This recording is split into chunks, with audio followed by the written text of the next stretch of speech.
Doctor ராமதாசும் ஒரு 10 நாள் முன்னாடி கொடுத்த பேட்டியில் அமித்ஷா உண்மையை தான் சொல்லியிருக்கிறார். மதுரை கூட்டத்துல அவர் 10 நாள் 11 மணி மதுரை வந்தபோது அதிமுக தான் ஆட்சிக்கு வரும் அப்படின்னு அவர் அதை என்டார்ஸ் பண்றாரு. ஸோ அவர் மனசுலயே அதிமுக கூட்டணிங்கிறது இருக்கு. இது காரணம் என்ன? பிராக்டிக்கலா திமுக அணிக்கு போறதுக்கு இடம் அங்கே இல்லை. சரி, விடுதலை சிறுத்தைகள் போயிட்டா அவங்க வாங்கின 6 சீட்டை கொடுத்துட்டா ராமதாஸ் வந்துருவாரு. சரி, 6க்கு 10 கொடுத்தா வருவாரா?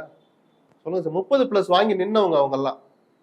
அதுக்கெல்லாம் அவ்வளவு சுலபத்தில் அப்படிலாம் ஒத்துக்கிட்டு வர மாட்டார். அந்த இட நெருக்கடியின் காரணமா பிராக்டிக்கலா கொள்கையெல்லாம் இல்ல, தேர்தல் கூட்டணிக்கு கொள்கைக்கு சம்பந்தமே கிடையாது. இட நெருக்கடியின் காரணமா அதுக்கு வாய்ப்பு குறைவு அப்படின்னு ஒரு முடிவுக்கு வரும். பட் தேமுதிக சேர்த்துக்கிறதுல ஒன்றும் பிரச்சனை இல்லை. வைகோ பத்தி கூட மதிமுக வெளியே போதெல்லாம் சில பேர் கிளம்ப, எனக்கு அதுல உடன்பாடு இல்லை. ஆனா வாக்கு வங்கி, ஆமா, பழைய வைகோக்கு இருந்த வாக்கு வங்கி இப்ப இல்ல, பழைய மதிமுக இருக்கிற செல்வாக்கு எந்த கட்சிக்குமே பழைய செல்வாக்கு இல்லை. ஏன்னா புதியவர்கள் 1% கூட்டிட்டு போறாங்க. இதெல்லாம் யாருடைய ஓட்டு? அதிமுக ஓட்டு, திமுக ஓட்டு, எல்லாருடைய ஓட்டு தானே. சீமான் 8% வாங்கி வச்சிருக்காரு. சீமான் வாங்கி வச்சிருக்க அந்த 8% யாரோடது?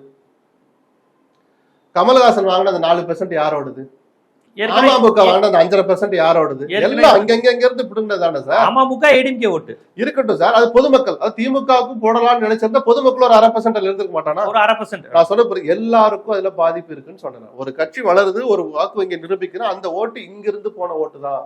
உங்களுக்கு வாக்களித்தவர்கள் அல்லது உங்களுக்கு வாக்களிக்கலாம் என்று முடிவெடுத்தவர்கள் இவங்க தானே சார் போறோம். விஜய் ஒரு 10% வாங்குவார் நம்ம எல்லாம் சொல்றோம். 8ல இருந்து 10 வாங்கி, அந்த 10 எங்க இருந்து வரும்?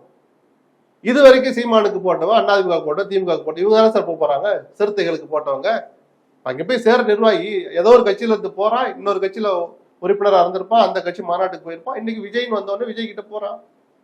இழப்பு இருக்குல்ல, ஒரு ஓட்டுனால இழப்பு தானே சார்.